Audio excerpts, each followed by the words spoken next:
Hello students, welcome to eVidya Assam. যোৱাবাৰ যোৰহাট জিলাৰ first unit টেষ্টত অহা ট্ৰিগনোমেট্ৰি এটা গুৰুত্বপূৰ্ণ কুৱেশ্যন লৈ আহিছোঁ। এনেকুৱা ধৰণৰ কুৱেশ্যনবোৰকে তোমালোকে ফ'ল' কৰিব পাৰা কাৰণ সোধাৰ চান্স বেছি থাকে। কুৱেশ্যনটো হ'ল 3 tan স্কুৱেৰ থিটা ইকুৱেল টু 1 আৰু থিটাটোৰ ভেলিউটো 0 আৰু π/2 মাজত থাকিব লাগিব। মানে 0তকৈ ডাঙৰ হ'ব লাগিব আৰু π/2তকৈ সৰু বা সমান হ'ব লাগিব। থিটা এটা গ্ৰীক লেটাৰ হয়, এই থিটাটোৰ কথা কৈছোঁ মই। এংগলটো বুজাবৰ কাৰণে থিটাটো ব্যৱহাৰ কৰে। ঠিক আছে, আচ্ছা π/2 মানে কি হয় মই কৈ দিছোঁ। π/2 মানে হ'ব 90 ডিগ্ৰী।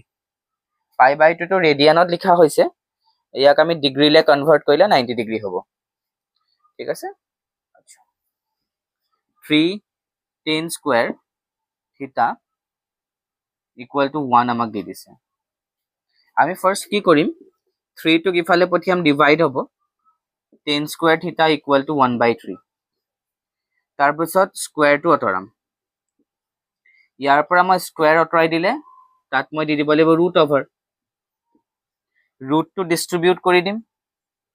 tan থিটা ইকুৱেল টু √1/√3।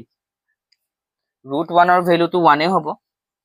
tan থিটা আমি পাম 1/√3। ঠিক আছে, এতিয়া আমি চাব লাগিব টেনৰ কোনটো এংগলৰ কাৰণে 1/√3 হয়। টেবুলখন তোমালোকৰ বুকতে আছে, তাত লিখা আছে tan 30 মানে হ'ল 1/√3। ঠিক আছে, তেনেকৈ টেনৰ গোটেই টেবুলখন তোমালোকে চালে গম পাবা tan 30 ডিগ্ৰী মানে 1/√3। এতিয়া 1/√3টোৰ জেগাত মই কি লিখি দিম, tan 30 ডিগ্ৰী লিখি দিম। চ' আমি পামগে tan থিটা ইকুৱেল টু 1/√3 জেগাত মই লিখি দিম tan 30।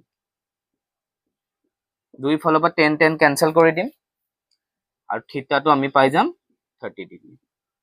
তো 30 ডিগ্ৰী এংগলটো 0তকৈ ডাঙৰো হয় আৰু 90তকৈ সৰু হয়। তো আমাৰ আনচাৰটো হ'ব A। ঠিক আছে, থেংক ইউ।